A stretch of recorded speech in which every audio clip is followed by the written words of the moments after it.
Bonjour, coucou les gens, ici c'est moi. Donc, alors aujourd'hui on va convertir un ancien PC en récupérant l'écran et en faisant un écran HDMI externe. Donc pour ce faire, on trouve un ancien PC, donc là on est sur un Inspiron 1300. Donc pour convertir l'ancien PC, il faut démonter la dalle. Donc on a le PC. Donc pour démonter la dalle, on démonte bon, clavier, machin, les coques et tout le bignou et tout, pour sortir la dalle. Donc pour sortir cette dalle là, ensuite on trouve la référence. Alors la référence de celui-là, c'est celui-là. C'est un B B154,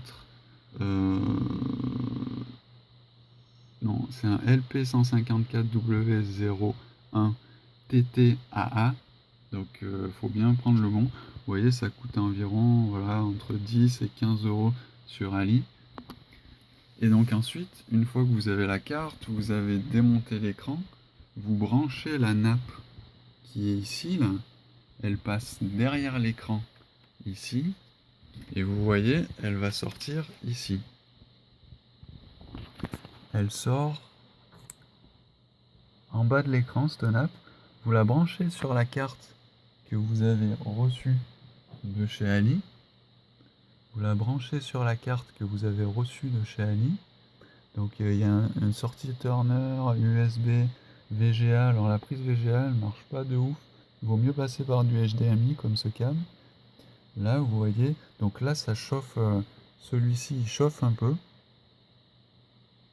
Donc il vaut mieux le mettre sur un. Là, il est sur un lecteur, sur un CD. Donc c'est du polycarbonate, ça fusionne à 300 degrés, donc ça peut chauffer tant que ça veut. Donc c'est branché dessus. Vous avez le câble sort c'est un nom, je sais pas, sur cette carte-ci, qui ensuite l'antiparasite, un truc comme ça, qui ensuite elle est branchée à l'écran aussi. Vous voyez, ça c'est une sortie de l'écran. Une sortie de l'écran, c'est une petite prise là, voilà, qu'il faut brancher. Donc on branche tout ce petit monde.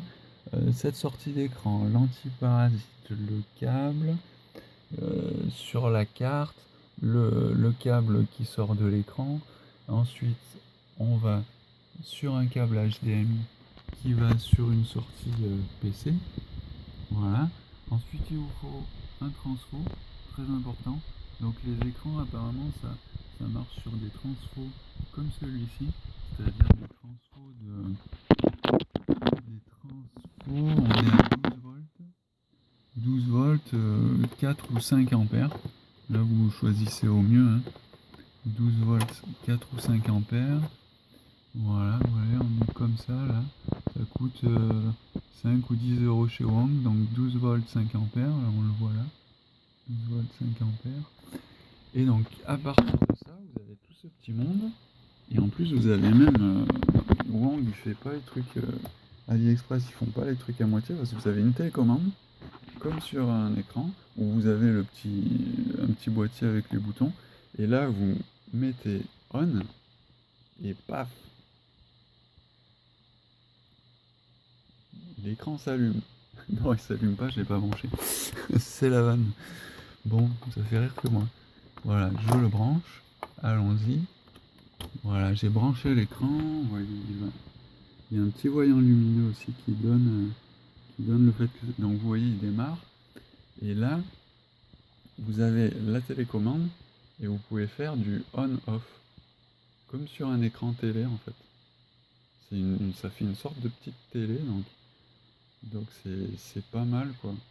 Vous avez votre écran, votre deuxième écran, donc vous pouvez avoir deux écrans.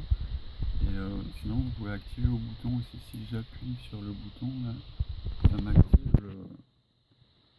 ça a failli, si ça m'active l'écran. Et vous voyez, il prend bien l'HDMI. Donc sur cet écran on est à 1280 par 800 à 60 Hz. Et donc là ensuite vous avez votre écran et, et ben vous avez fait le montage, voilà.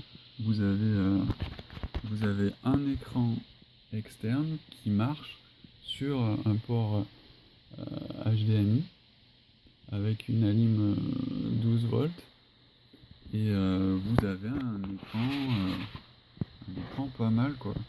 Puis vous pouvez l'utiliser comme un écran classique quoi.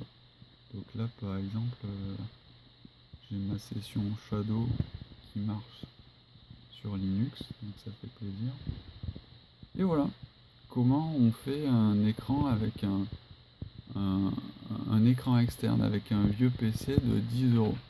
Donc moi c'est hyper artisanal, mais pour le coup moi c'est sympa, ça me fait deux écrans. Un écran, là tu peux regarder la télé ou avoir ta machine virtuelle là, et voilà. Bon ben, j'espère que j'espère que c'est pas trop décousu, que c'est sympa. Je vous fais un salut, ciao ciao, et à plus alors, hein. Ciao, bonne vidéo.